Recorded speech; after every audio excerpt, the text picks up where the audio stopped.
নমস্কার, আপনাদের নিউজ ভ্যানগার্ডের তক্ক যুক্তি অনুষ্ঠানে স্বাগত।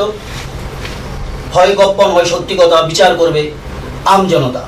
আজকে আমাদের তক্ক যুক্তির অনুষ্ঠানের মূল বিষয় হচ্ছে স্বর্ণযুগের পতন ও হীরা যুগের 1 বছর।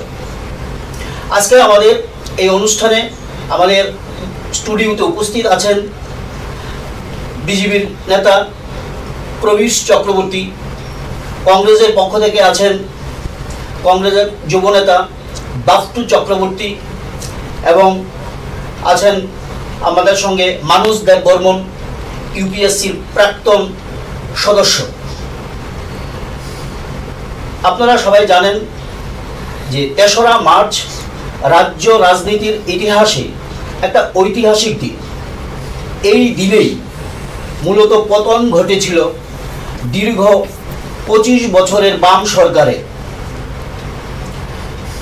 নতুন সরকার গঠিত হয়েছিল, বিজেপির নতুন সরকার, এবং এই দিনে মূলত ফলাফল ঘোষণা হয়েছিল এবং 9 মার্চ তার সরকার গঠন করেছিল মুখ্যমন্ত্রী বিপ্লব কুমার দেবের নেতৃত্বে। আজকে আমাদের এই মূল বিষয় আলোচনার যে মূল বিষয় থাকবে যে এই যে 1 বছরে সরকারের সাফল্য ব্যর্থতা এবং পূর্বতন যে সরকার ছিল বাম সরকার দীর্ঘ 25 বছর যাবৎ, তাদের সঙ্গে বর্তমান সরকারের বিভিন্ন কার্যকলাপের মধ্যে কি পার্থক্য রয়েছে, এই সমস্ত বিষয় নিয়ে আজকে আমরা আলোচনা করব আমাদের স্টুডিওতে উপস্থিত প্যানেলিস্টদের সঙ্গে। প্রথমেই আমরা কথা বলবো যে বিজেপির নেতা প্রবীর চক্রবর্তীর সঙ্গে। প্রবীরবাবু, আপনি বলুন যে এই 1 বছর সময়ের মধ্যে যে আপনার সরকারের সফলতা কতটা বা ব্যর্থতাই কতটা? একটা বিষয় হচ্ছে যে সফলতা ব্যর্থতা এটা বিচার তো করবে আম জনতা। বিচারের ভার বা অধিকারটা তাদেরই মূলত। আমাদের দিক থেকে আমরা যেটা বলতে চাই সেটা হচ্ছে যে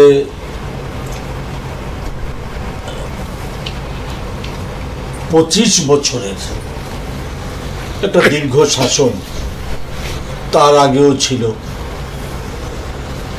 তার আগেও দীর্ঘদিন ত্রিপুরায় 10 বছর একটানা সিপিআইএমের নেতৃত্বে বামফ্রন্ট, বাকি সময়টা কখনো কংগ্রেস টিউজিএস, কখনো অন্যান্য দল, কংগ্রেস সহ অন্যান্য দলগুলি তারা শাসন ক্ষমতায় ছিল, শাসন করে এসেছে। তো আমি সেই দীর্ঘ আলোচনায় যেতে চাই না। 25 বছরের বামপন্থী ফ্রন্টের সময়ে যেটাকে আজকের ক্যাপশন করা হয়েছে ভ্যানগার্ডের পক্ষ থেকে স্বর্ণযুগ বলে আখ্যায়িত করা হয়েছে। স্বর্ণযুগ, এটা তো কথাটা কার? কথাটা হচ্ছে তৎকালীন রাজ্যের যিনি কর্ণধার ছিলেন উনি রাজ্যটাকে স্বর্ণযুগে চলছে বলে আখ্যায়িত করেছিলেন। কেমন তোর স্বর্ণযুগ? স্বর্ণযুগ যদি আমরা এক ঝলকে দেখি তাহলে সরকারি তথ্য বলেছিল যে 66 জন মানুষ দারিদ্র সীমারেখার নিচে বসবাস করে, 7.5 লক্ষ বেকার, কর্মহীন। আমাদের কৃষকরা একটা ভয়ঙ্কর অবস্থায় দিন যাপন করে আসছিল। শ্রমজীবী মানুষ তারা ন্যায্য মজুরি থেকে তারা বঞ্চিত ছিল, তারা একটা অসহায় জীবন যাপন করে আসছিল। অন্যদিক থেকে সিপিআইএম এর পরিচালনায় যে সরকারটা ছিল তার যারা কর্তা ব্যক্তি ছিল বা সিপিআইএম, তাদের কর্তৃত্ব যাদের হাতে ছিল, দলটার কর্তৃত্ব যাদের হাতে ছিল, তাদের একটা অংশ যারা দলটা আর সরকারটাকে একাকার করে ফেলেছিল। সর্বত্র ব্যাপক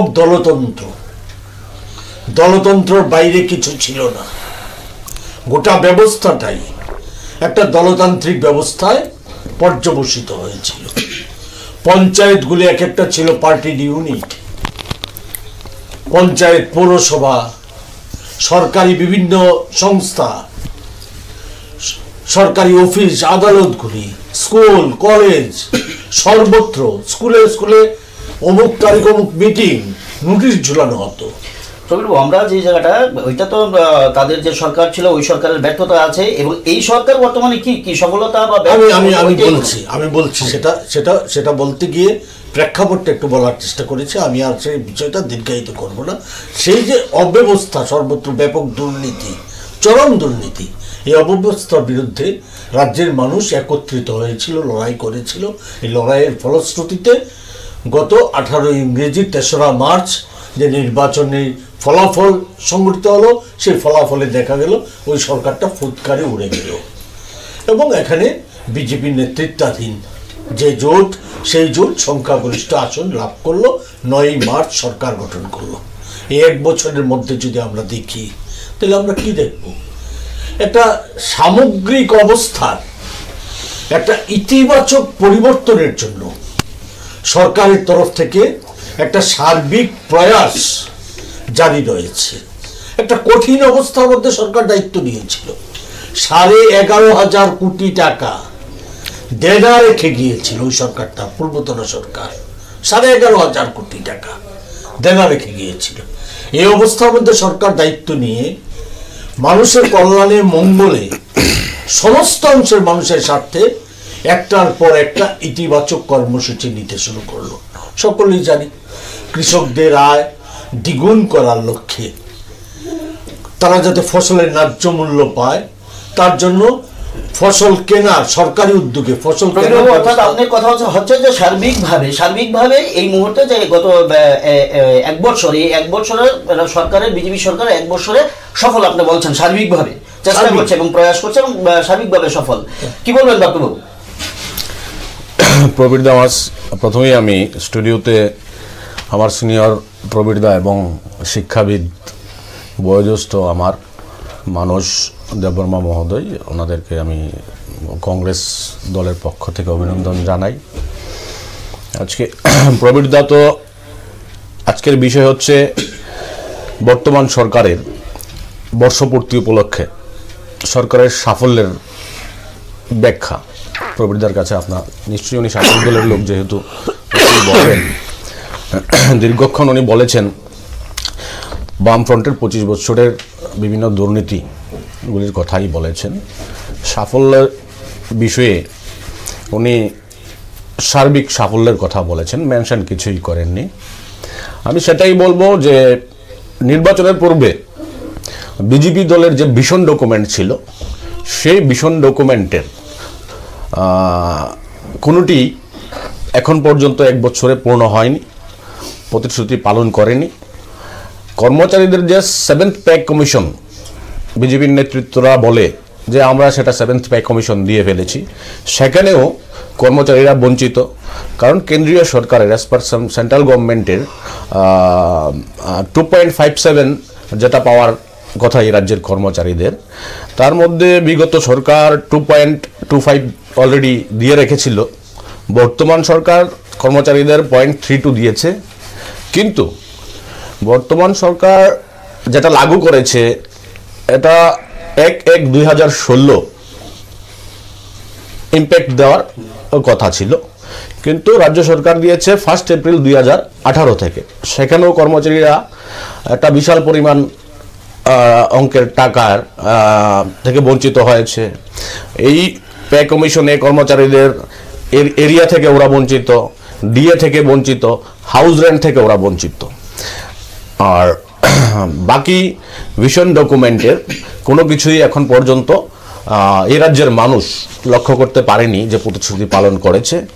কারণ আমরা দেখেছি এই সরকারটা প্রতিশ্রুতি পালনের থেকে বেশিও প্রচারে ব্যস্ত। সেটা সর্বভারতীয় বিজেপির কথাই বলুন বা রাজ্য বিজেপির কথাই বলুন, এই সরকারের প্রথম দুর্নীতি হয়েছিল যখন রাজ্যের মাননীয় মুখ্যমন্ত্রী ৮৬ লক্ষ টাকা আমাদের সাধারণ নাগরিকের ট্যাক্স দেওয়ার পয়সা দিয়ে জিম খুললেন। তারপর দ্বিতীয় দুর্নীতি আমরা দেখতে পেলাম ৯ জন ক্যাবিনেট মিনিস্টারের যে কোয়ার্টার, সরকারি আবাসন, সেটার পুনর্বিন্যাস নবীকরণের জন্য প্রায় ৩ কোটি টাকার উপরে, ৩.৫ কোটি টাকার মতন খরচ করা হয়েছে সরকারি অর্থ থেকে।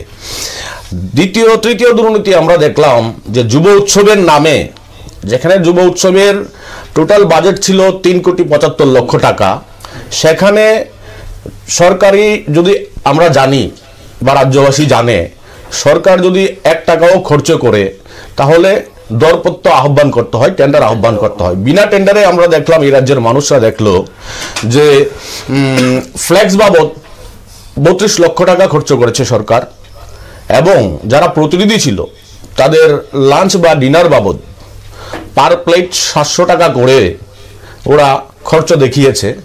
কিন্তু অভিযোগ উঠেছে যে প্রতিনিধি যারা অংশগ্রহণ করেছিল তাদের মধ্যে অনেকেই নাকি খাবারই পায়নি। তো এই যে বর্তমান সরকার যারা স্বচ্ছতার কথা বলে, দুর্নীতির কথা বলে, দুর্নীতি বিরোধীর কথা বলে, আজকে আমরা প্রথম 1 বছরের মধ্যে এই 3টি দুর্নীতি দেখতে পেয়েছি। পাশাপাশি আমরা দেখতে পেয়েছি যে বিজেপি দলের বিধায়করাই, যেমন রামনগরের এমএলএ সুরজিৎ দত্ত বলুন, এখানে বিগত বামফ্রন্ট আমলে যে মাফিয়া একটা সিস্টেম ছিল, একটা সিন্ডিকেট বাণিজ্যের সিস্টেম এই রাজ্যে ছিল, বর্তমান সরকারের আমলেও আমরা যে এই বাংলাদেশের সঙ্গে যে আমাদের ব্যবসা, অন্তরাজ্যীয় ব্যবসা, সেখানেও আমরা দেখতে পেলাম যে সেখানেও সেই মাফিয়ারা পর্দার আড়ালে এখনো অ্যাক্টিভ রয়েছে। কারণ একজন এমএলএ, বিজেপির এমএলএ সরাসরি অভিযোগ তুলছেন বিজেপিরই আরেকজন রাজ্য নেত্রীর উপর, এবং মেনশন করেছেন, মিডিয়াতেও বাইট দিয়েছেন যে প্রতিমা ভৌমিকের নেতৃত্বে সেখানে ব্যবসা বন্ধ হয়ে রয়েছে। প্রত্যেক গাড়ি, যেখানে বাংলাদেশ থেকে যেই গাড়ি বর্ডারে আসবে ২০০০ টাকা করে নাকি তোলা দিতে হবে। এই সমস্ত দুর্নীতি, এই সমস্ত লড়াই আমরা দেখেছি। পাশাপাশি এই রাজ্যের যারা তফসিলি জাতি অংশের মানুষ, এসসি ক্যাটাগরির মানুষ যারা, আজকে তারা বঞ্চিত। আজকে এসসিদের মধ্যে থেকে একজন মন্ত্রীও আজকে মন্ত্রিসভায় স্থান পেল না, এবং শাসক দলের এমএলএ ডক্টর দিলীপ দাস মহোদয় কিছুদিন আগে পৌর নিগমের শিল্পীদের যে বাদ্যযন্ত্র প্রধান অনুষ্ঠানে উনি বলেছিলেন যে এসসিদের নাকি অস্ত্র হাতে তুলতে হবে। কারণ উনি এও বলেছিলেন যে বর্তমান সমাজ ব্যবস্থায় যারা, যে সকল জাতিরা হাতে অস্ত্র নেয়, তারাই তাদের অধিকার পুনরুদ্ধার করতে পারে, এবং এমএলএ এই রাজ্যের সকল এসসিদের অস্ত্র হাতে নেওয়ার কথা বলেন। তো এই সমস্ত জিনিস আমরা এই হীরাযুগেও দেখতে পেয়েছি। পাশাপাশি আমরা এও দেখতে পেয়েছি যে আজকে গতকালকে যে আমাদের মাননীয় মুখ্যমন্ত্রী মহোদয় 50,000 হাঁস রুদ্রসাগর জেলায় ছাড়ার কথা ছিল, 2,000 হাঁস ছেড়েছেন।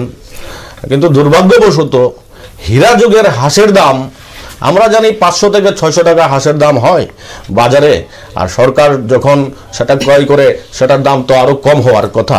কিন্তু হীরাযুগের হাঁস একটি 5,000 টাকা করে, কারণ 1 কোটি টাকা 2,000 হাঁসের জন্য 1 কোটি টাকা খরচ হয়েছে বলে উনি বলেছেন, মিডিয়াকে বলেছেন, আমরা রাজ্যবাসী দেখতে পেয়েছি। তো আশ্চর্যের বিষয়, এই হাঁসটা কি হীরাযুগের হাঁস 5,000 টাকা দামের, সেখানেও দুর্নীতি বেরিয়ে আসবে পরবর্তী সময়ে। এই সমস্ত জিনিসগুলি আমরা দেখেছি বিজেপি দলের বিধায়ক যারা, তাদের সঙ্গে আসছে আপনার কাছে, যে অর্থাৎ প্রবীর বাবু যেটা বললেন যে সার্বিক ডেভেলপমেন্ট হয়েছে, কিন্তু আপনার বক্তব্য থেকে যেটা বোঝা গেল যে আপনি অনেকগুলি দিক ধরিয়ে দিলেন যে সরকারের ব্যর্থতা। এবার আমরা জেনে নেব যে মানুষ দেববর্মনের কাছ থেকে, যিনি বিভিন্ন সময় বিভিন্ন সরকারকে এই রাজ্যে দেখেছেন, পূর্বতন বাম সরকারকেও দেখেছেন, বর্তমান বিজেপি সরকার, তার আগেও বিভিন্ন সরকার ছিল। আপনার দৃষ্টিভঙ্গিতে বর্তমান বিজেপি সরকারের 1 বছর কিভাবে ব্যাখ্যা করবেন আপনি? নমস্কার। তো প্রথমে আমি বলে রাখি একটা কথা, যে ক্যাপশন যেটা দেওয়া হয়েছে যে ইউপিএসসির প্রাক্তন সদস্য করে আমাকে দূরে না ঠেলে দিয়ে বাপটু যেটা বললো শিক্ষাবিদ, সেটা থেকেও আমি সরে আসছি। আমি এই রাজ্যের একজন বয়স্ক নাগরিক, ঠিক আছে, এবং বয়স্ক নাগরিক বলেই এই রাজনীতির ব্যাপারটা আমি দেখে আসছি। সেই রাজন্য যুগেও আগে সময়ে আমার জন্ম, এরপরে যে ব্যাপারটা ঘটেছে পরিবর্তন, সেটা দেখেছি। তো আমি বর্তমানে 2 রাজনৈতিক ব্যক্তিত্বের মাঝখানে স্যান্ডউইচ, কারণ আমার ব্যক্তিগতভাবে আমি একটা আদর্শে বিশ্বাস করি বটে, কিন্তু এই বয়সে, এই 80 ছুঁই বয়সে আমি মনে করি একটা বয়স হয়ে গেলে প্রত্যেককেই একটু অবজেক্টিভলি ভাবতে হয়, দেখতে হয়। তো প্রবীর চক্রবর্তী, ওকে আমি অনেক ছোট থেকেই জানি, আমি অমু বলি, ওকে অমু বলে, ও ডাকনাম অমু, দেখে আসছি। সে বলল যে ইতিবাচক ভাবে 2018-তে এই বিজেপি কোয়ালিশন সরকার, বিজেপি এবং আইপিএফটি নিয়ে এসছে। আসলে তো ভোটটা নেগেটিভ ভোট, কারণ 2018-র আগের যে নির্বাচন 2013, বিজেপির পার্সেন্টেজ অফ ভোট কত ছিল? হার্ডলি 1.5। হ্যাঁ, সেখান থেকে গিয়ে দাঁড়িয়েছে অলমোস্ট আই থিঙ্ক 40 ক্রস করেছে। সুতরাং এটা মূলত নেগেটিভ ভোট। আমি প্রবীরের সঙ্গে একমত যে এই বাম শাসন প্রবীর যোগ করেছে, আমিও সেটা যোগ করি। আমরা 25 বছর বলি, আসলে 25 বছর নয়, এটা হবে 35 বছর, কারণ মাঝখানে কংগ্রেস টিউজেএসের একটা সরকার ছিল। সেখানে যেটা বাপটু একটু আগে বলল যে এই পে কমিশন, 7 পে কমিশনের ইমপ্লিমেন্টেশনের ব্যাপারে যেটা ভিশন ডকুমেন্টে ওরা উল্লেখ করেছিল, এবং স্বয়ং প্রধানমন্ত্রী এসে বলেছেন যে প্রথম আমাদের ক্যাবিনেট যেটা হবে তাতেই 7ম বেতনক্রম রাজ্যে চালু হবে।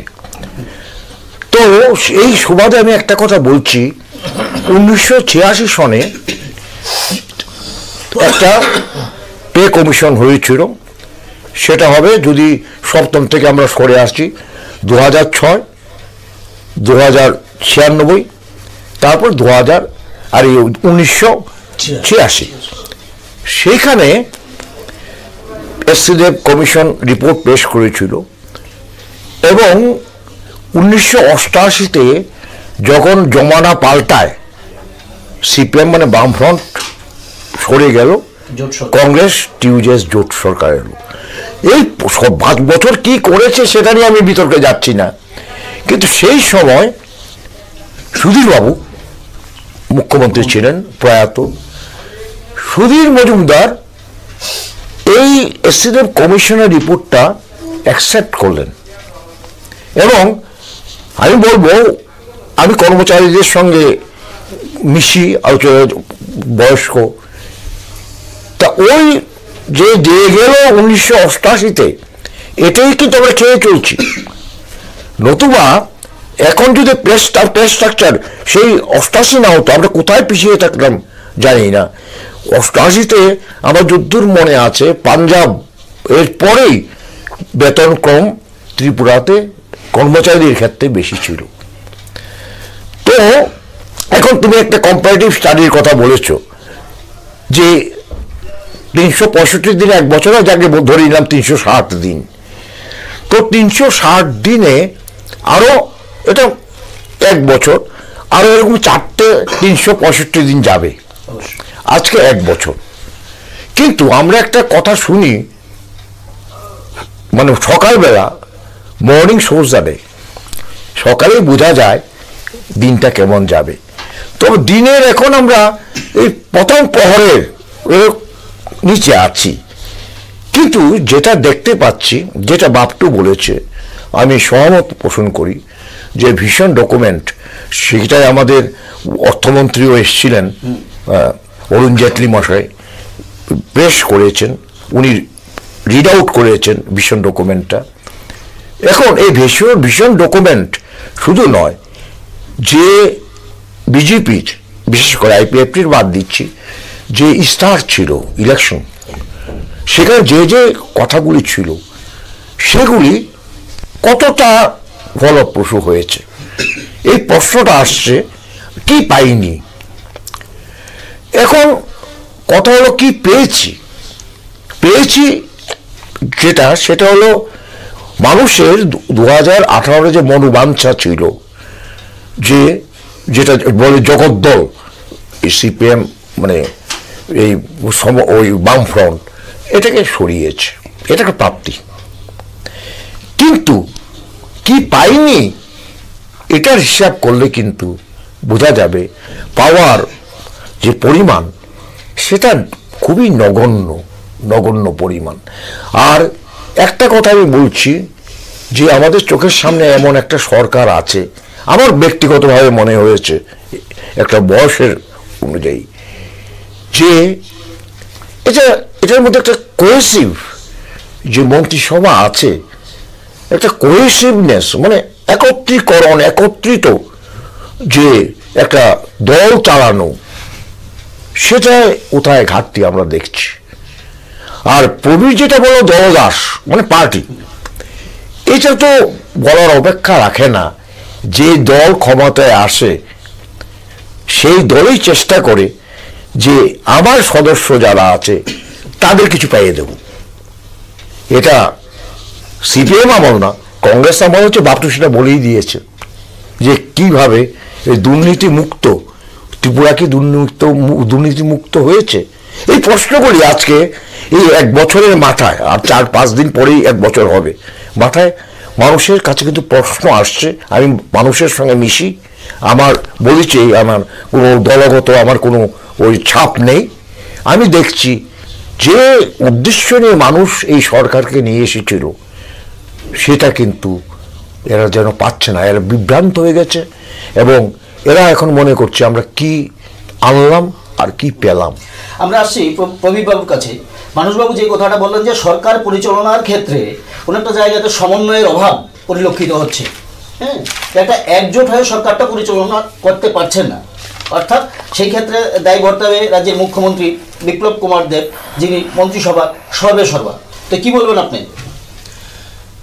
আমি মানুষদের প্রতি যথেষ্ট সম্মান প্রদর্শন করি, ওনার দেখে আমি যেটা বলবো, বাপটু বলেছে, আমার স্নেহের বাপটু বলেছে, অনেক কথাই বলেছে, সব মিলিয়ে আমার মনে হয় যেটা বলা উচিত আমাদের দিক থেকে, সেটা হচ্ছে এই যে ভীষণ ডকুমেন্ট এক্ষুনি তো বিচার করার সময় নয়, সরকারকে একটু সময় দিতে হবে।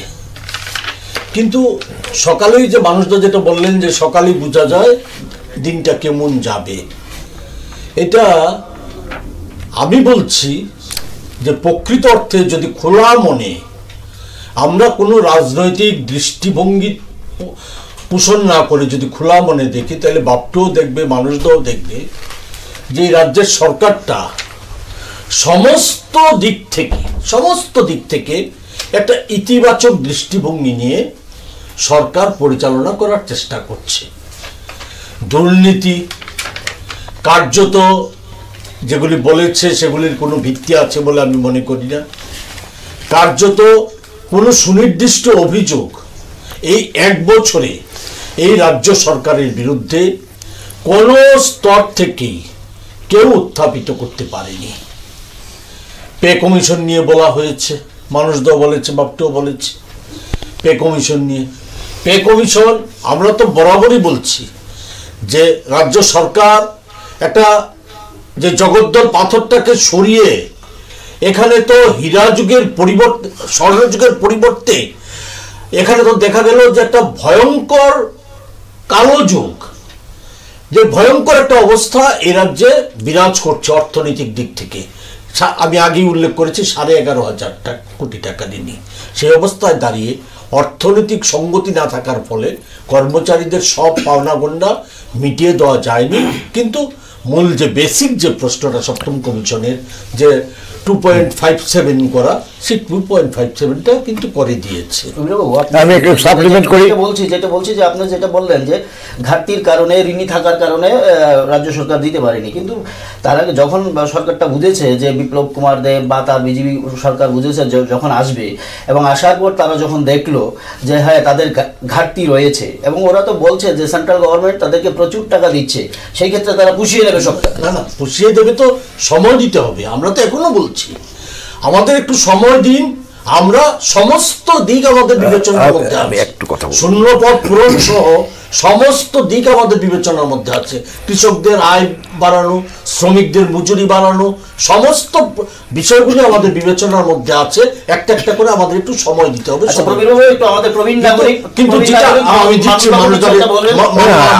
সময় দিচ্ছে, কিন্তু মানুষদার যে বিষয়টা উল্লেখ করেছিল যে মন্ত্রিসভার সমন্বয়ের অভাব, এটা কিভাবে মানুষদের উপলব্ধি করে? আমি ওটাই আসছি পরে, এক্ষুনি বলছি না, এক্ষুনি সপ্তম প্রয়োগ নিয়ে বলছি। 88-তে সুধীর বাবুরা এলেন, এই 88-তেই কিন্তু তোমার এই পে কমিশনটা পুরোপুরি গ্রহণ করলেন। আমি বলছি এই কারণে, তখন কংগ্রেস সরকার কেন্দ্রে ড্রাইভ নিয়ে দিয়েছে, উনি একটা ওটা নিয়েছেন জিল। হ্যাঁ, এখনো তাই কেন্দ্রে এনডিএ সরকার, মানে বিজেপি পরিচালিত সরকার। সুতরাং যে ইকোনমিক কনস্ট্রেন্ট, যেটা বামফ্রন্ট বরাবর বলে এসছে যে কেন্দ্র দেয় না, কেন্দ্র দেয় না, এটা তো এই সরকার বলতে পারবে না কেন্দ্র দেয় না। তাহলে এই স্টেপটা কেন নিতে পারলো না? এমনকি আমি বলছি যে আজকে যে অন্যান্য নর্থ ইস্টার্ন স্টেটে আজকে যে বিজেপি আছে, আসামে বলি, সেখানেও কিন্তু ওই সপ্তম পে কমিশনের কথা বলা হয়েছে, কিন্তু ওই স্টেটও পায়নি। এই কথাগুলো আমি বলছি, কিন্তু ইলেকশন ক্যাম্পেইনের সময় কিন্তু এটা খুব প্রচার করা হয়েছে। তাতে এখন কি পাইনি কর্মচারীদের, যারা এটা এক্সপেক্ট করেছিল, কর্মচারী ভোটটা কিন্তু একটা ত্রিপুরার ক্ষেত্রে একটা ভীষণ ইনফ্লুয়েন্সিয়াল ভোট, তো তারা একটু বিভ্রান্ত হবেই, আমি সেটাই বলছি। না, আমি তো যে কর্মচারীরা সার্বিকভাবে সন্তুষ্ট হয়ে গেছে আমি সে কথা বলছি না, বা আমাদের কেউ মন্ত্রিসভার কেউ সে কথা বলছে না। সকলেই বলছে আমরা একটা অর্থনৈতিক যে সীমাবদ্ধতার মধ্যে, খানিকটা সীমাবদ্ধতার মধ্যে আমরা আছি। আমরা সেই কারণে সমস্ত যে সীমাবদ্ধতার কথা কিন্তু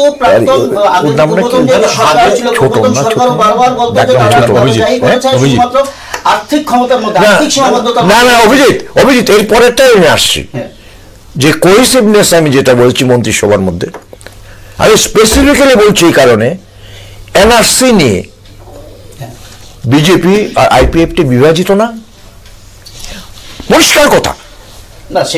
সেটা বাস্তব, সেটা দেখা গেছে বিভিন্ন ক্ষেত্রে আইপিএফটি এবং বিজেপির মধ্যে ফাটল। এই যে আমি আরেকটু সংযোজন করতে চাই, কিছুদিন আগে টাউন হলে এই রাজ্যের স্বাস্থ্যমন্ত্রী মাননীয় সুদীপ রায় বর্মন, উনি আবার ডিডব্লিউএস ডিপার্টমেন্টে ওনার হাতে রয়েছেন, বর্ষা আসছে, জলসংকট হবে পাহাড়ে, উনি মিটিং ডাকলেন। ডিডব্লিউএস এর সমস্ত হাই অফিসিয়াল থেকে শুরু করে সবাইকে নিয়ে একটা মিটিং ডাকলেন, এবং ওই মিটিংয়ে উনি পঞ্চায়েতের সমিতি এবং জেডপিএম মেম্বারদেরও আসার জন্য ইনভাইট করেছিলেন।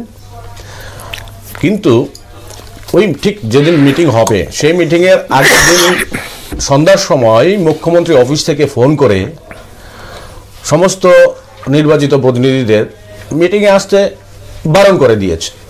তো সেটা আমরা যখন জানতে পেরেছি, আমরা তো ওপেন সিক্রেট যে সেখানে একটা সমন্বয়ের অভাব রয়েছে, সেটা এস্টাবলিশড। কারণ বিভিন্ন এই যে স্টেটমেন্টগুলি, একজন মন্ত্রী বলছেন যে সরকারি শূন্যপদ প্রচুর রয়েছে, কিন্তু শিক্ষিত লোক পাচ্ছি না, যুবক যুবতী পাচ্ছি না।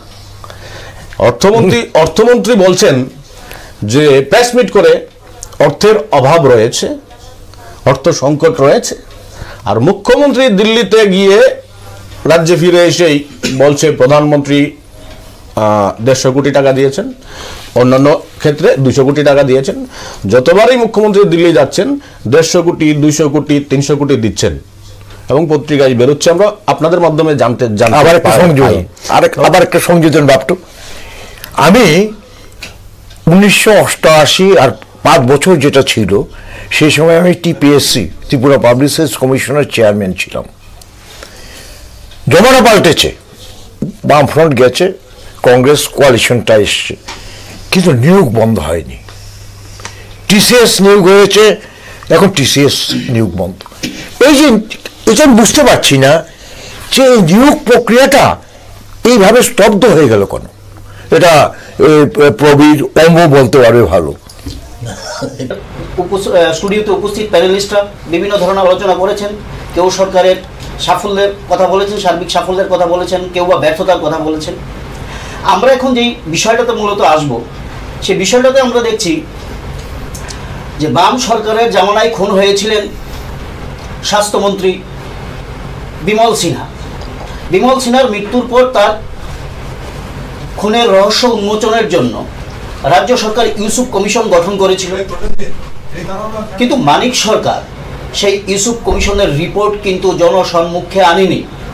পরবর্তী সময় ত্রিপুরা হাইকোর্টে মামলা করা হয়েছিল, হাইকোর্টের নির্দেশে তা শেষ পর্যন্ত আনতে বাধ্য হয়েছিল। কিন্তু আমরা এইরকম বাম সরকারের সময় আরও ঘটনা আছে যে আমরা বলবো পরবর্তী সময়ে। কিন্তু বিজেপি সরকারের সময় গত 8 জানুয়ারিতে মাধববাড়িতে যে ইনসিডেন্টটা হয়েছিল, পুলিশের সঙ্গে আন্দোলনকারীদের খণ্ডযুদ্ধ, তারপর গুলি ছুড়েছিল পুলিশ, সেখানে আহত হয়েছিলেন বেশ কয়েকজন আন্দোলনকারী, এবং তার 2 দিন পরেই মুখ্যমন্ত্রী বিপ্লব কুমার দেব ঘোষণা দিয়েছিলেন যে ম্যাজিস্ট্রেট পর্যায়ে তদন্ত দেওয়া হবে। সে ম্যাজিস্ট্রেট পর্যায়ে তদন্তের শেষ হয়েছে। শেষ করার পর মাত্র 51 দিনের মাথায়, ইনসিডেন্ট হওয়ার মাত্র 51 দিনের মাথায় বিধানসভায় সেই রিপোর্ট পেশ করেছেন রাজ্যের মুখ্যমন্ত্রী বিপ্লব কুমার দেব। অর্থাৎ যেটা পূর্বতন সরকারের মুখ্যমন্ত্রী মানিক সরকার পারেননি, সেই ক্ষেত্রে কিন্তু বিপ্লব দেব সেই ক্ষেত্রে সফল। কি বলবেন বাপু চক্রবর্তী? সেটা উনি যেটা বলেছিলেন, ইনসিডেন্ট হওয়ার পর যে স্টেটমেন্টটা ছিল গভর্নমেন্টের, আর ইনকোয়ারির পর স্টেটমেন্ট যেটা, সেটা একটা আরেকটার অল্টারনেটিভ, মানে পুরোপুরো অপোজিট, বিপরীত। কারণ তখন বলা হয়েছিল আন্দোলনের নামে জনজাতিদের স্টুডেন্ট উইংস গন্ডগোলটা করেছে, ওরা জড়িত, এবং ওদেরকে উগ্রপন্থীও বলা হয়েছিল। কে বলেছিল? সরকারের তরফ থেকে ইনসিডেন্সের পর কতিপয় উগ্রপন্থী, নট সমাজদ্রোহী। কোথায় বলেছিল? বলা হয়েছিল প্রেস মিটে বিজেপি দলের পক্ষ থেকে যে রাষ্ট্রবিরোধী শক্তি ইনভলভমেন্টের জন্য এই ঘটনা আমরা আইডেন্টিফাই করব। এখন ব্যাপারটা হয়েছে ওয়েস্ট ডিস্ট্রিক্টে এই ঘটনা, ওয়েস্ট ডিস্ট্রিক্টের এসপিকে দিয়েই সেই ইনকোয়ারি করা হলো। এখন যে রিপোর্ট আসলো তাতে এসডিপিওকে, তদন্তটা এসপি করেনি, ম্যাজিস্ট্রেট করেছে না, এসডিপিওকে অভিযুক্ত করা হয়েছে।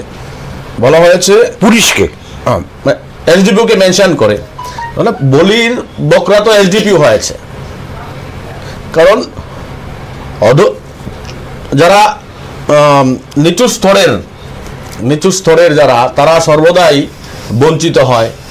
কারণ দায়িত্ব তো, যদি আপনার এই ঘটনার জন্য দোষারোপ যদি করতে হয়, তাহলে তো যিনি পুলিশের ঊর্ধ্বতন কর্তৃপক্ষ, দ্যাট মিনস যিনি স্বরাষ্ট্রমন্ত্রী, সুপ্রিনটেন্ডেন্ট অফ পুলিশ এবং হোম মিনিস্ট্রি, হোম মিনিস্ট্রিকে, স্বরাষ্ট্রমন্ত্রীকে আপনি সেটার জন্য দায়ী বলতে পারেন। দেখো অভিজিৎ, আমি একটু ইন্টারাপ্ট করছি।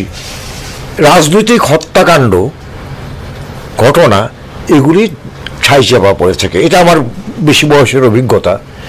তোমরা আজকে বিমল সিনহার কথা বললে, কেন তোমরা ভুলে যাচ্ছ? তোমার জন্ম হয়েছে কিনা জানি না, আমি বলছি নৃপেন্দ্রবাবুর আমলে হরুয়া গোবিন্দ তেলি যে হত্যা ভয়ঙ্কর, কমিশনও বসেছিল। তো এই ব্যাপারগুলি বহু আলোচনা হয়। এটা দিয়ে একটা সরকারের যে অবস্থান, এ বিবেচ্য বিষয় বলে আমি মনে করি না। কারণ রাজনৈতিক হত্যাকাণ্ড চলছে, চলবে, এবং এটা নিয়ে সব ধামাচাপাই পড়বে। সেটা ঠিক। আমাদের যুক্তিটা ছিল যে বিগত যে বাম সরকার ছিল, বাম সরকারের সময় কিন্তু এই ধরনের অনেকগুলি ঘটনা হয়েছে, যে ঘটনাগুলির ক্ষেত্রে তার ফাইল চাপা পড়ে রয়েছিল। পরবর্তী সময়ে এটি জনসম্মুখে আনা হয়নি কোনো না কোনো কারণে। কিন্তু এই ক্ষেত্রে দেখা গেছে বিজেপি সরকারের সময় দেখা গেছে যে গত 8 জানুয়ারিতে যে মাধববাড়ির যে ইনসিডেন্টটা হয়েছে, সেই ইনসিডেন্টটা কিন্তু যে রিপোর্টটা পেশ করেছেন ম্যাজিস্ট্রেট, সেই ম্যাজিস্ট্রেটের রিপোর্ট কিন্তু বিধানসভায় তুলে ধরেছেন। এটা সাবাস, আমি সাবাস। সেক্ষেত্রে কিন্তু আমাদের যে প্রাক্তন মুখ্যমন্ত্রী ছিলেন বা বাম সরকারের যে মুখ্যমন্ত্রী ছিলেন, তার দিক থেকে কিন্তু বিপ্লব দেব অনেকটাই সফল বলা যাবে, অন্তত তার দৃষ্টিভঙ্গির কারণে। সেই রিপোর্টে যাই থাক, রিপোর্টে সে পুলিশকে বা গিলটি তৈরি করুক বা যাই করুক, কিন্তু স্বচ্ছতা আছে, স্বচ্ছতা। অভিজিৎ, আমার কোয়েশ্চেন রয়েছে, আপনি সেটার ক্রেডিট মুখ্যমন্ত্রীকে কেন দিতে চাইছেন? আপনি যদি রিপোর্টের জন্য যদি ক্রেডিট দিতে চান, তাহলে তো ম্যাজিস্ট্রেটকে দিতে হবে।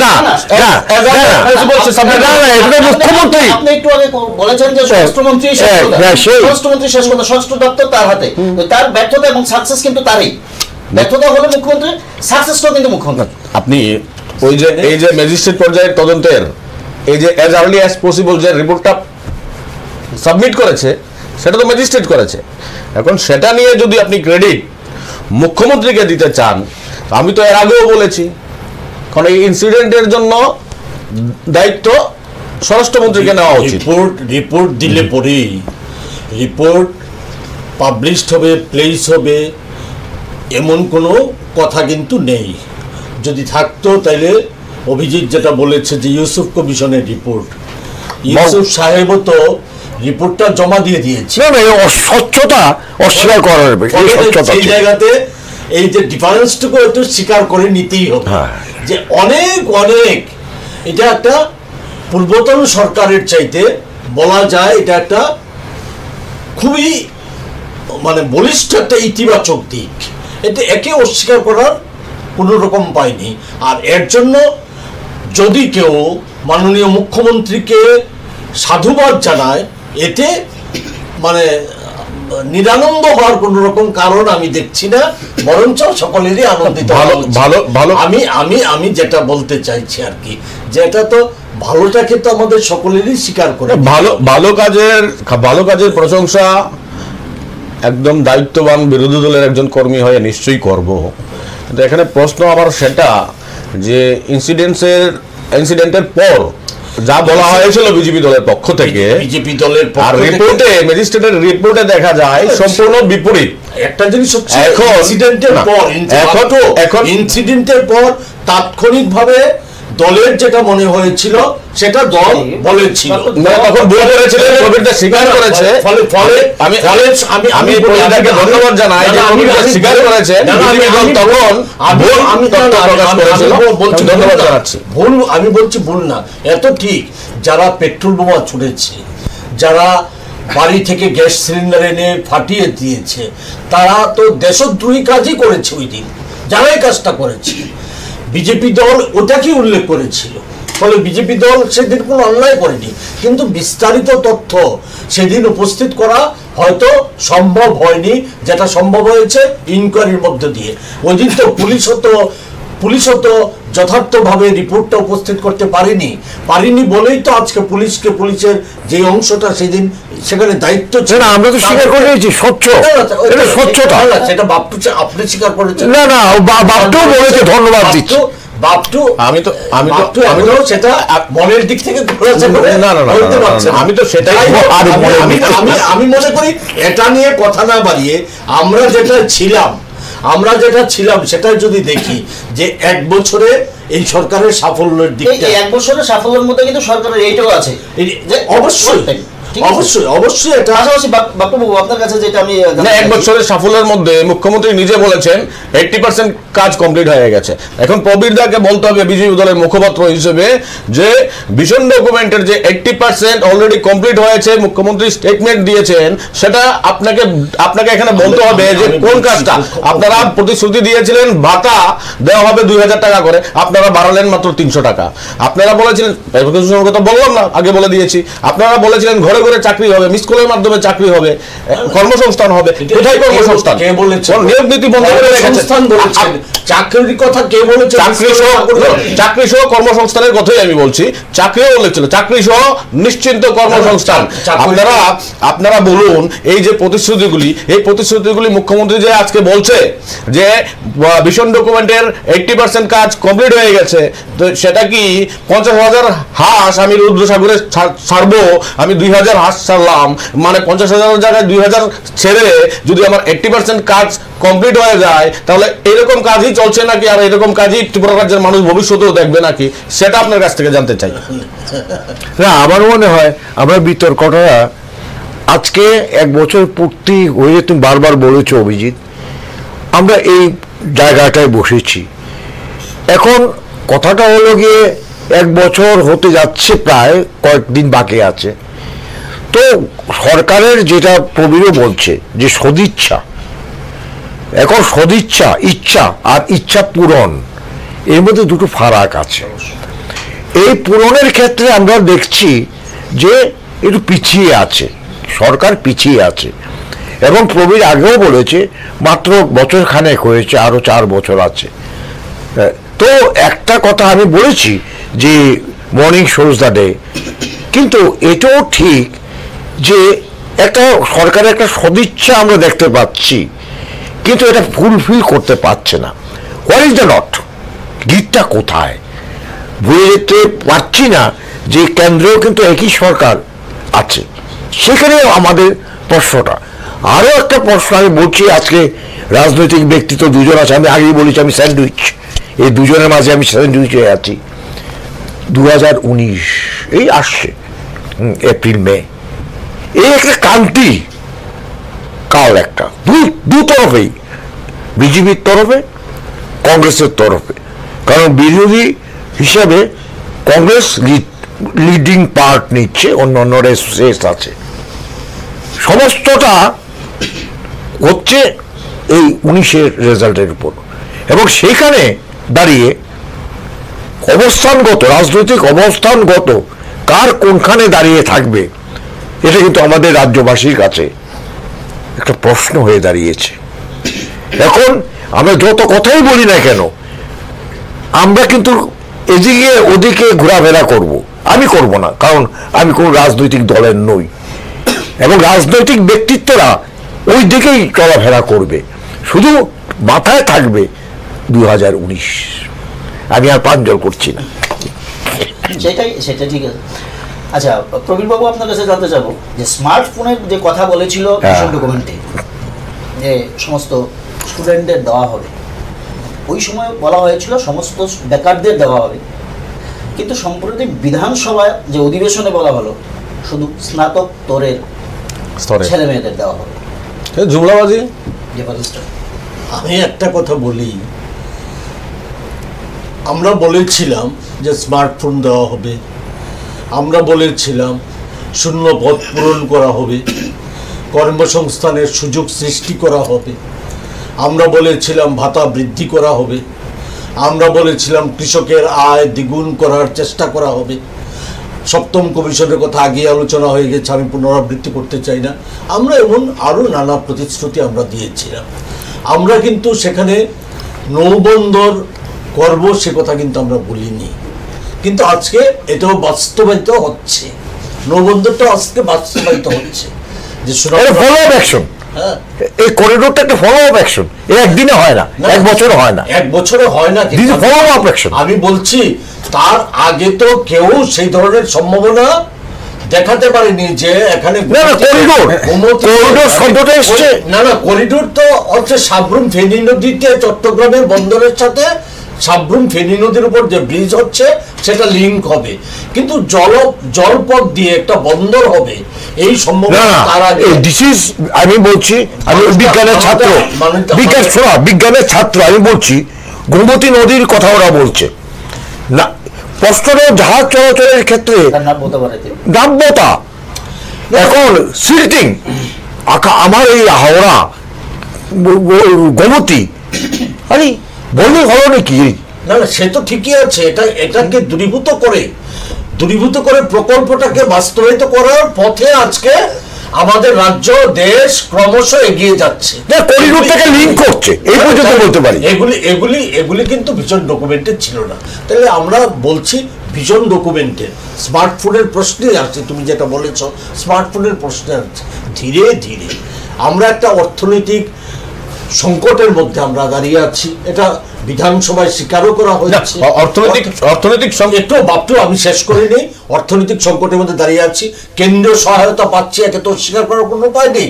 এই সময়ের মধ্যে 200 কোটি টাকা অতিরিক্ত টাকা, বাজেটের চাইতেও বেশি অতিরিক্ত টাকা পাওয়া গিয়েছে, একেও স্বীকার করার কোনো রকম উপায় নেই, কিন্তু এটাই তো যথেষ্ট নয়।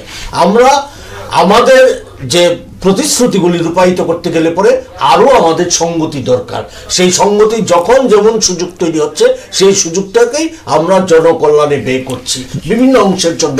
যেমন তুমি এটা বলো নি, আমি বলছি আমি সংসার ধর্ম করি, এই যে মসুরি ডাল রেশনে দেওয়া হচ্ছে 40 টাকা, 40 টাকা কেজি মসুরি ডাল, চিনি দেওয়া হবে।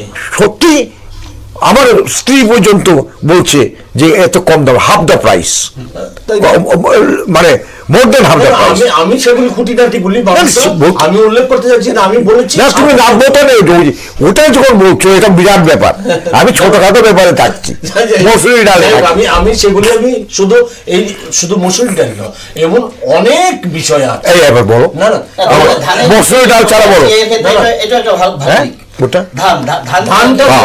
ধানটা যে কিনলো ফরিয়াদের হাত থেকে রাজ্যের কৃষকদেরকে রক্ষা করার জন্য প্রকিউরমেন্ট, এই যে ধানটা কিনলো এবং বর্গা চাষিদের কাছ থেকেও ধানটা কিনে নিয়েছে, যেটা কল্পনা করা যায় না।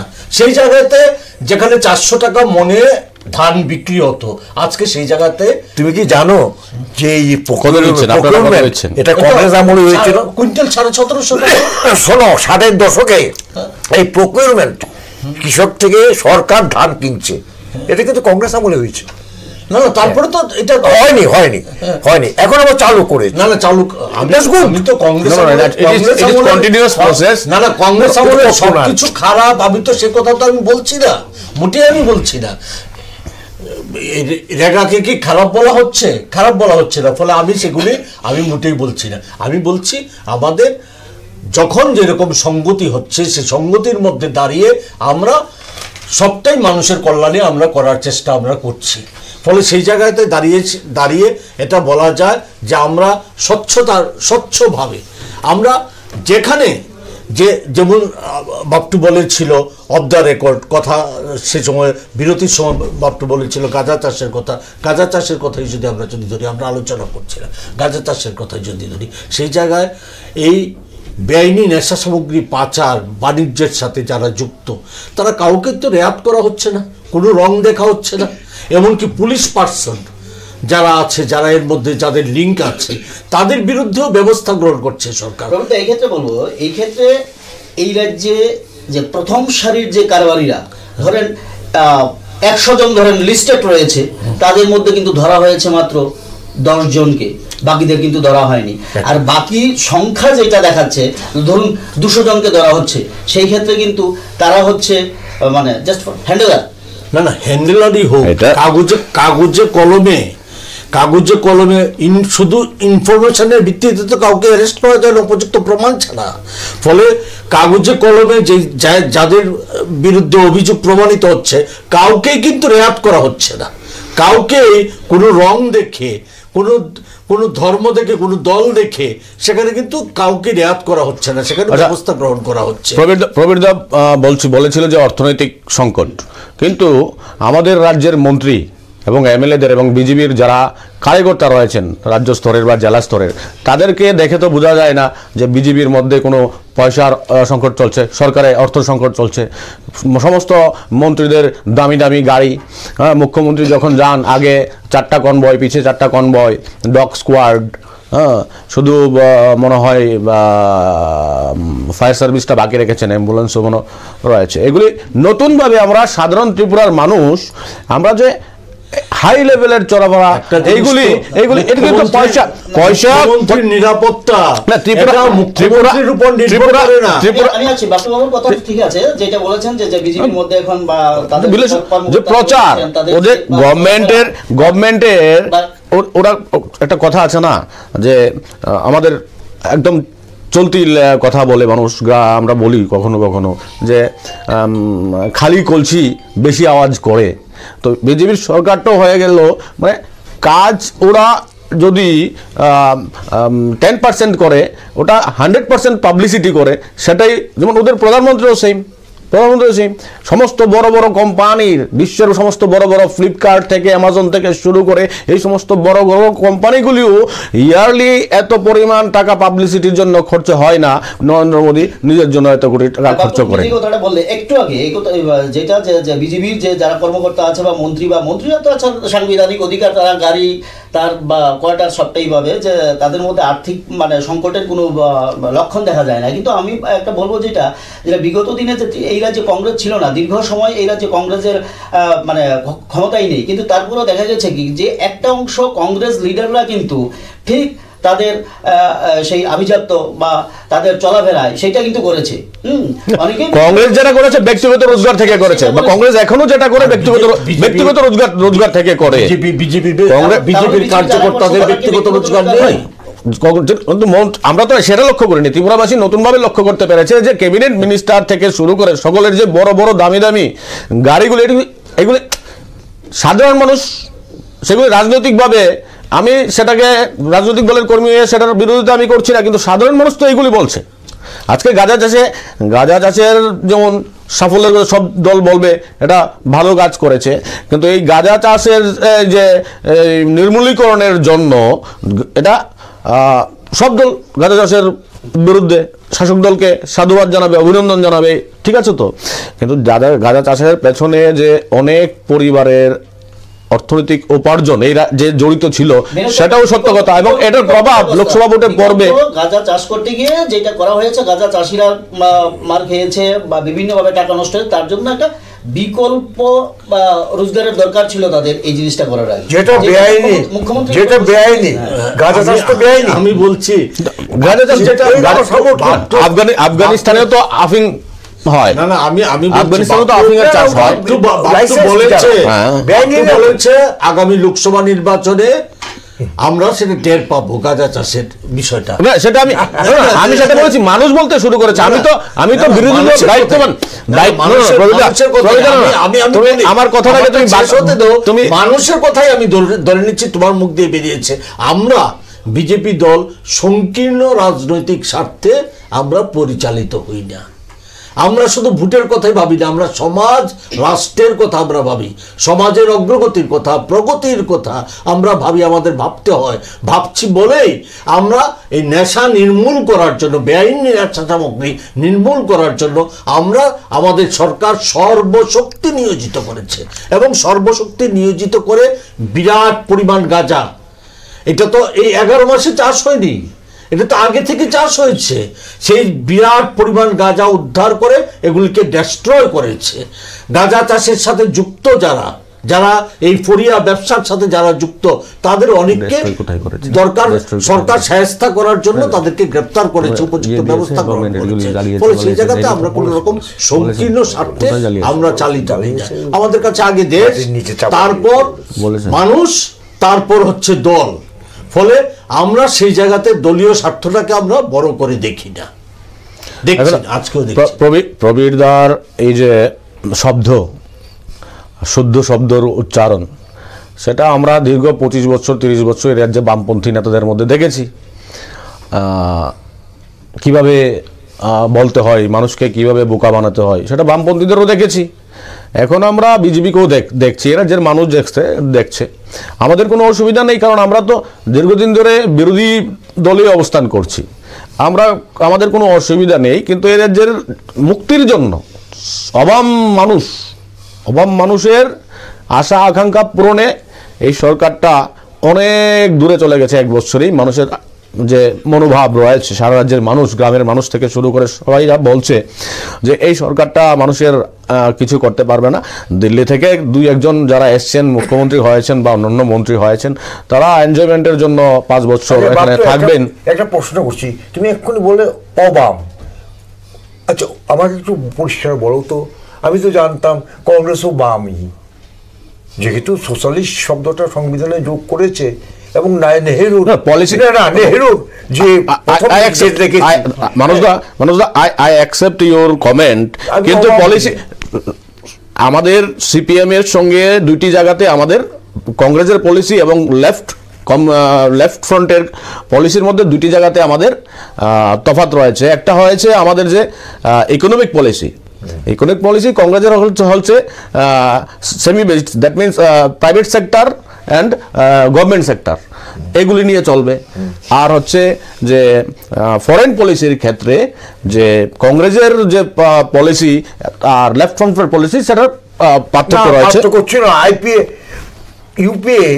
ইউপিএ তো শরিক ছিল তো না, শরিক টাকা আলাদা না, ডিফেন্সের ক্ষেত্রে করেছে, নিউক্লিয়ার পাওয়ারের ক্ষেত্রে সেটা ফিনান্স নিয়ে কোনো আপত্তি, বৈদেশিক নীতি নিয়ে কোনো আপত্তি।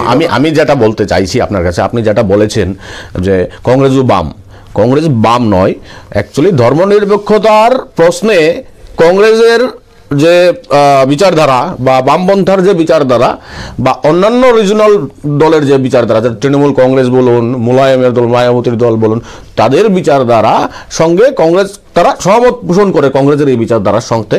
কিন্তু আমাদের যে মূলত যে বামফ্রন্ট এবং কংগ্রেসের মধ্যে দলীয় পলিসিতে বা দলীয় যে আমাদের আইডিওলজিতে যে ডিফারেন্সটা, সেটা হচ্ছে ইকোনমিক পলিসি নিয়ে এবং ফরেন পলিসি নিয়ে আমাদের বামপন্থার সঙ্গে কংগ্রেসের পলিসির মিল নাই, তফাৎ রয়েছে। আর আপনি যেটা বলেছেন ইউপিআর আমলে শরিক ছিল, সেটা সত্য নিউক্লিয়ার পলিসি নিয়ে, কারণ বামপন্থারা দীর্ঘদিন ধরে এরা যে কংগ্রেসের লেজ ধরে ধরে ধরে বেঁচে থাকার যে প্রক্রিয়াটা সেটা করেছে।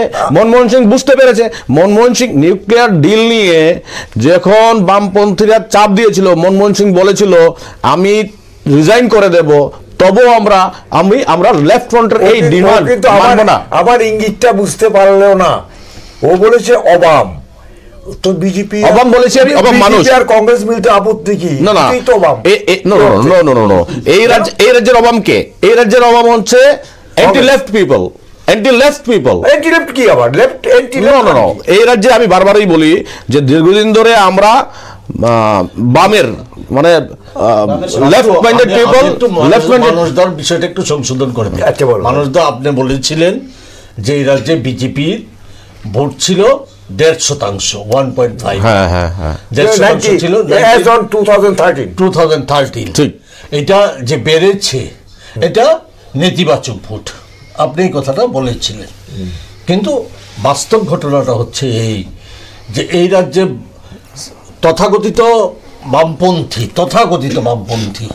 বলে যারা নিজেদেরকে চিহ্নিত করত, তাদের বিরুদ্ধে যে মানুষ ছিল বিভিন্ন দলে বিভক্ত হয়ে, সেই মানুষ একটা জায়গাতে সমবেত হয়েছিল বামফ্রন্টের যন্ত্রণার হাত থেকে, তাদের যে উপেক্ষা, তাদের যে দুর্নীতি, এই সবের হাত থেকে এই রাজ্যের মানুষকে মুক্ত করার যে প্রয়াসটা, সেই প্রয়াস দিতে গিয়ে তারা একটা জায়গাতে অ্যাসেম্বল হয়েছিল, সমবেত হয়েছিল। ফলে সেটার মধ্যে বিভিন্ন মতালম্বীর মানুষ ছিল, তারা গিয়ে বিজেপিকে সমৃদ্ধ করেছে, তার ভোট ব্যাংকটাকে স্ফীত করেছে। আজকে বিজেপি আমরা তাদেরকে সংহত করার আমরা চেষ্টা করছি, তাদেরকে আরো বেশি বাস্তব দৃষ্টিভঙ্গি নিয়ে তাদেরকে আরো বেশি বেশি করে বিজেপির পতাকা তলে ঐক্যবদ্ধ করার চেষ্টা করছি। আমরা সকলের কাছে আমরা সাদর আমন্ত্রণ আমরা রেখে দিয়েছি, উদাত্ত আহ্বান আমরা রাখছি, আসুন আমরা এই পথটাকে আমরা সমৃদ্ধ করি, ঐক্যবদ্ধ করি। আমরা আমি এক সেকেন্ড, এই 1 বছর পূর্তি হতে যাচ্ছে, আমি এই সরকার 1 বছরের পুরনো সরকারকে শুভেচ্ছা জানাচ্ছি। যে কথা প্রবীর বলছে সেইভাবে যদি চিন্তা করে এবং সেই চিন্তাটা যদি বাস্তবায়িত করে, কারণ আমি আই রিপ্রেজেন্ট জনসাধারণ, ওরা তো পার্টির, আমি সাধারণ মানুষ জনসাধারণকে রিপ্রেজেন্ট করছি।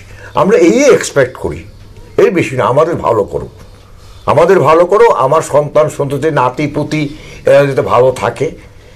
এরা রাজনৈতিক কচকচি যে এই চলছে, এইগুলি চলবে, এদের মধ্যে চলবে, কিন্তু মাঝখানে যে জনসাধারণ, ওরা কি রাজায় যুদ্ধ করে উলুখাগড়ার প্রাণ যায়, আবার আমরা ওই ঘরের কথাই বলি, পাটা পুতা ঘষাঘষি করে মরিচের প্রাণ যায়। হ্যাঁ, আমাদের অবস্থা হয়েছে সেই, আমরা একটা বলতে পারি এক্ষুনি, আমরা জনসাধারণ, আমরা সাধারণ মানুষ ভালো নেই আমি বলছি। তবু আমি এই সরকারকে শুভেচ্ছা জানাচ্ছি, এগিয়ে চড়ুই বেটি, এগিয়ে যাও। আরেকটা বিষয় হচ্ছে, যে বিষয়টা নিয়ে আমরা কথা বলবো, যে গত 2 দিন আগে যে বিধানসভা হয়েছিল, সেই বিধানসভায় রাজ্যের প্রাক্তন মুখ্যমন্ত্রী একটা মন্তব্য করেছিলেন। মন্তব্যটা হচ্ছে যে রেগা বা টুয়েব কোনোভাবেই তার উন্নয়নের সূচক নয়। অর্থাৎ গ্রামীণ এরিয়াতে যে রেগা রয়েছে, যে রেগা দিয়ে মানুষ সচ্ছল হতে পারবে না, ঠিক একইভাবে উনি বলেছেন যে টুয়েব দিয়ে শহরাঞ্চলগুলিতে মানুষ সচ্ছল হতে পারবে না। আমি বলবো উনি ভুল বলেছেন, প্রাক্তন মুখ্যমন্ত্রী ভুল বলেছেন, কারণ আমাদের, এবং উনি এই কথাটা বলেছেন যে আমরা পারিনি, এবং বর্তমান শাসক দলকে সতর্ক করে দিয়েছে যে আপনারাও কিন্তু পারবেন না যদি ওইটাকে ভিত্তি করেন, সেই টুয়েব এবং রেগাকে। আমি কালকে তোমাদের এখানে আমি এসেছিলাম স্টুডিওতে, আমি ক্যামেরার সামনে আমি বলেছি বিলম্বিত বোধোদয়। তা আজকে এই কথাটাই বলবো যে মানিকবাবুর বিলম্বিত বোধোদয়। রেগা এবং টুয়েব নিয়ে আমি প্রবীরদার সঙ্গে এবং মাননীয় প্রাক্তন মুখ্যমন্ত্রী এই রাজ্যের যে স্টেটমেন্ট দিয়েছেন আপনি বলছেন, তার সঙ্গে সহমত পোষণ করছি না। কারণ আমাদের রাজ্যে, আপনি জানেন আমাদের রাজ্যে ইন্ডাস্ট্রি নেই, গ্রাম পাহাড়ের জনজাতিরা বছরে 100 দিনের নিরাপত্তা, নতুবা কি করতে হয়? যখন আমাদের রাজ্যে বিভিন্ন পত্রপত্রিকায় আমরা দেখতে পাই পাহাড়ের জনজাতিরা কাজের অভাবে বনের আলু খেয়ে, সেদ্ধ করে খেয়ে জীবন ধারণ করছে। আরে আজকে ভারতবর্ষের 18 করোড় মানুষ রেগার কাজ পায়। আজকে ভারতবর্ষের 22 কোটি মানুষ রেগার কাজ চেয়েছে। রেগার কাজ এই অর্থবর্ষেরও, আমি এটা ন্যাশনাল নিউজ চ্যানেল দেখছিলাম, আমি তথ্যটা পেয়েছিলাম তখন, যে ভারতবর্ষের 22 কোটি মানুষ রেগার কাজের জন্য আবেদন করে, এবং এই বছর প্রায় 17 কোটি লোক রেগার কাজগুলি পেয়েছে। তো রেগার একটা গ্রামীণ অর্থনৈতিক যে উপার্জন ক্ষমতার মাধ্যম, সেটা পৃথিবীর কোনো দেশে আইন করে দেশের নাগরিকদের একটা লোক বছরে কদিন পায় রেগার কাজ? বছরে 100 দিনের ইমপ্লিমেন্টেশন রয়েছে। 100 দিন মানে কত? 390, মানে 3 মাস, আর যে বাকি রয়ে গেল 9 মাস। না, এখন কথা হলো সাপ্লিমেন্টেশন, রেগাটা একটা সাপ্লিমেন্ট করছে, ডেভেলপমেন্ট তো হচ্ছে, গ্রামের রাস্তা রেগার মাধ্যমে হচ্ছে, সবকিছু হচ্ছে। মাননীয় মুখ্যমন্ত্রী মহোদয় যেটা বলেছেন, উনি হয়তো ভুলে গেছেন যে পুকুর খননের দিল্লি থেকে বা ইউপিএর আমলে বা এই বর্তমান কেন্দ্রীয় সরকারের আমলেও রেগার যে টাকাগুলি এসছিল, এই টাকাগুলি দিয়ে উনি ক্যাডার লালন পালন করেছেন দীর্ঘদিন ধরে। বা পুকুর খননের ত্রিপুরা রাজ্যের আয়োজনেরও 4 গুণ বৃদ্ধি, যে পুকুর খনন হয়ে গেছে, রাস্তা হয়েছে, জঙ্গল পরিষ্কার হয়, যা হিসাব হয়েছে সেই হিসাব হচ্ছে এই রাজ্য থেকে অনেক বেশি পরিমাণে জায়গায় পুকুর হয়েছে, রাস্তা হয়েছে রাজ্যের আয়তনের চাইতে। এটা হচ্ছে সিপিআইএম পরিচালিত লেফট ফ্রন্টের হিসাব, এটি কাগজ- এবং এই ঢেগার উন্নয়নটাকে ধরে তারা বলেছিল স্বর্ণযুগে চলছে রাজ্যটা, এই ট্রেডিশন সমানে না চলছে না, এই ট্রেডিশন সমানে চলছে না। আমরা যেটা বলছি, আমরা শুধু রেগা নয়, সামগ্রিকভাবে এই রাজ্যের মানুষকে কর্মক্ষম করে তোলার জন্য, উপার্জনশীল করে তোলার জন্য আমরা স্কিল ডেভেলপমেন্টের উপর আমরা জোর দিয়েছি। আমরা কৃষকদের আয় দ্বিগুণ করার উপর আমরা জোর দিয়েছি। নানাভাবে রাজ্যের অর্থনীতিকে নিজের পায়ে দাঁড় করানোর জন্য, স্বাবলম্বী করে তোলার জন্য আমরা প্রয়াস গঠন করেছি। এটা উন্নয়ন সূচকের বাপটুর কথার আমি বিরোধিতা করছি না, যে রেগা একটা উন্নয়নের অন্যতম একটা সোপান, আমি এটাকে অস্বীকার করছি না। এটা শুধু একমাত্র সোপান হতে পারে না, তার সাথে সবকিছুকে যুক্ত করতে হবে। Exactly. যুক্ত করে সেটাকে আমাদের উন্নয়নের দিকে এগিয়ে যেতে হবে। আমরা রেগার মজুরি বাড়ানোর জন্য কেন্দ্রীয় সরকারের কাছে আমরা অলরেডি প্রস্তাব পাঠিয়ে দিয়েছি, আমাদের ভিশন ডকুমেন্টে ছিল। কিন্তু এটা ভীষণ ডকুমেন্টে ছিল যে প্রথম ক্যাবিনেটের প্রথম সিদ্ধান্তই হবে রেগার মজুরি বাড়ানো। না, রেগার মজুরি বাড়ানো, আমরা তো এককভাবে রাজ্য সরকার, আমরা রেগার মজুরি তো আমরা বাড়িয়ে দিতে পারি না। তো ভীষণ ডকুমেন্টে প্রতিশ্রুতি ছিল তো, হ্যাঁ, প্রতিশ্রুতি ছিল ভোট পাওয়ার জন্য। তাহলে আপনারা ভোট পাওয়ার জন্য মিথ্যা প্রতিশ্রুতি দিয়েছিলেন, এই রাজ্যের জনগণকে বিভ্রান্ত করেছিলেন। মোটেই মিথ্যা প্রতিশ্রুতিটা মোটেই বিভ্রান্ত করেন না, তাহলে তো আমরা কেন্দ্রীয় সরকারের কাছে প্রস্তাব পাঠাতাম না। প্রস্তাব পাঠিয়েছি, যথেষ্ট সময় আছে, আমরা আশা করি কেন্দ্রীয় সরকার অনুমোদন। বিজেপির ন্যাশনাল একজন লিডার, বড় লিডার, আমি এক্ষুনি নামটা বলছি না, বলেছেন ইলেকশনের আগে এইরকম প্রতিশ্রুতি দিতে লাগে। আচ্ছা, এটা সেটা তো অনেক সময় যে কৃষকদের যে এমএসপির কথা উনি বললেন, দেখুন 1750 টাকা করে দিচ্ছে, যেখানে কংগ্রেস 2250 টাকা করে দিত পার মেট্রিক টন। এখন নরেন্দ্র মোদী যে ঘোষণা করেছেন যে 6000 টাকা বছরে কৃষকদের দেওয়া হবে, 6000 টাকা, দ্যাট মিনস 500 টাকা। আর কংগ্রেস বলছে যে না, কৃষকদের 18,000 টাকা করে দেওয়া হোক ইয়ারলি। তো এখানে অনেক তফাৎ রয়েছে ইমপ্লিমেন্টেশন। এখন বলছে কংগ্রেস রাহুল গান্ধী ওদিন বলেছে এটা, কথাটা পাওয়ারে নেই, কিন্তু করবে, কংগ্রেস করবে, ওই তো কংগ্রেস এসে করবে। দেখুন একটা কথা, একটা সংগতির মধ্যে দাঁড়িয়ে নরেন্দ্র মোদীজির ওনার যে সংগতি আছে, নরেন্দ্র মোদীর তো অনেক সংগতি রয়েছে, কেন্দ্রীয় সরকারের বর্তমান কালোধন ফিরিয়ে আনার সংগতি রয়েছে, সংগতির মধ্যে দাঁড়িয়ে একটা মাথার বদলে পাকিস্তান থেকে 10টা মাথা আনার সংগতি রয়েছে। এগুলো তো অনেক সংগতি রয়েছে। নরেন্দ্র মোদীর সংগতির কথা ভারতবর্ষের মানুষ বুঝে গেছে। ঠিক, আজকে যে আমরা যে অভিনন্দন কে যে আমরা যে অক্ষত অবস্থায় ফেরত পেয়েছি, এটা কি ভারতবর্ষের সরকারের কোনো বিন্দুমাত্র কৃতিত্ব নেই? নিশ্চয়ই থাকবে। আমি কিন্তু বিষয়, সেই মূল বিষয়ে ফিরে আসি, যে আমরা যে স্বর্ণযুগ আর যে হীরার যুগ নিয়ে চলছিলাম, যে সেই জায়গাতেই আমরা ফিরে আসি। তো এখানে আমাদের আলোচনা প্রায় শেষের পথে, আমাদের সময় নির্দিষ্ট সময় রয়েছে, আমাদের সময় প্রায় শেষের পথে। আমরা যে আজকের যে আলোচনা থেকে আমরা যেটা পেলাম, প্রথমভাবে যে সার্বিক ডেভেলপমেন্ট, যে এই 1 বছরের মধ্যে বিজেপি সরকারের মধ্যে 1 বছরের সার্বিক ডেভেলপমেন্ট বলছেন যে বিজেপির নেতৃত্বরা, আমাদের বিজেপির হয়ে যিনি প্রতিনিধিত্ব করছেন যে প্রবীর চক্রবর্তী বলছেন সার্বিক ডেভেলপমেন্ট। কিন্তু কংগ্রেসের হয়ে যিনি আসছেন সেই বাপটু চক্রবর্তী কিন্তু সেইটা মানতে রাজি নাই, যে ওনার বক্তব্য যে সবটাই হচ্ছে জুমলা এবং প্রতিশ্রুতি দিয়েছিল শুধু ভোটের জন্য।